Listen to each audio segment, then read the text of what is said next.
అంటే ఈ రోజు దేన్నైతే విడిచిపెట్టారో దాని కొరకు వెంబడించే వారు చాలా మంది ఉన్నారు. ఈ రోజు సేవకులు కూడా కొంతమంది ఘనతతో పడిపోయారు, కొంతమంది ధనంతో పడిపోయారు, కొంతమంది స్త్రీ వ్యామోహంతో పడిపోయారు.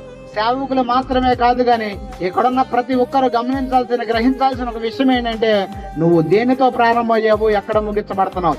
నువ్వు దేనితో ప్రారంభమయ్యావు, ఎక్కడ నీ ఆత్మీయ జీవితం ఆగిపోయింది.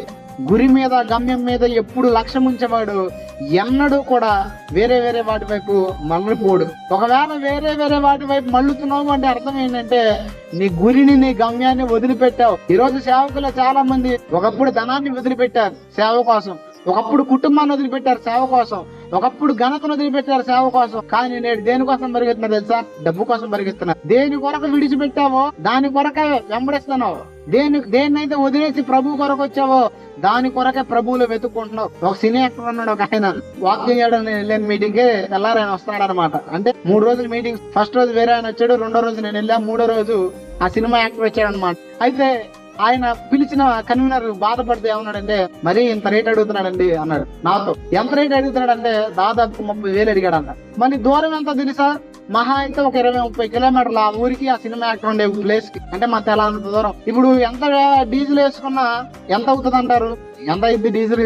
మహా అయితే 1000 రూపాయలు వేసుకోండి, లేదంటే ఒక 2,000 వేసుకోండి. ఇప్పుడు 2,000 ఖర్చు అయింది మనోడు రావడానికి. చెప్పేది మనోడు గంట ప్రసంగం. దీనికి ఎంత అడిగాడు తెలుసా? 30,000 అడిగాడు. 30,000 అడిగితే మా సంఘం చిన్నదండి, మేము అంత ఇచ్చుకోలేమంటే మానేయండి అయితే అన్నాడు. అంటే ఇప్పుడు సినిమాలు దేనికోసం మానేశాడు?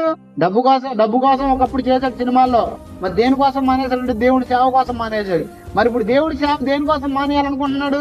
ఇప్పుడు మీటింగ్ కి అవకాశం ఉండి కూడా వెళ్ళకపోవడానికి అర్థం ఏముంది? ఇక్కడ డబ్బే కదా. అంటే ఈ రోజు దేన్నైతే విడిచిపెట్టారో దాని కొరకు వెంబడించే వారు చాలా మంది ఉన్నారు. ఈ రోజు సేవకులు కూడా కొంతమంది ఘనతతో పడిపోయారు, కొంతమంది ధనంతో పడిపోయారు, కొంతమంది స్త్రీ వ్యామోహంతో పడిపోయారు.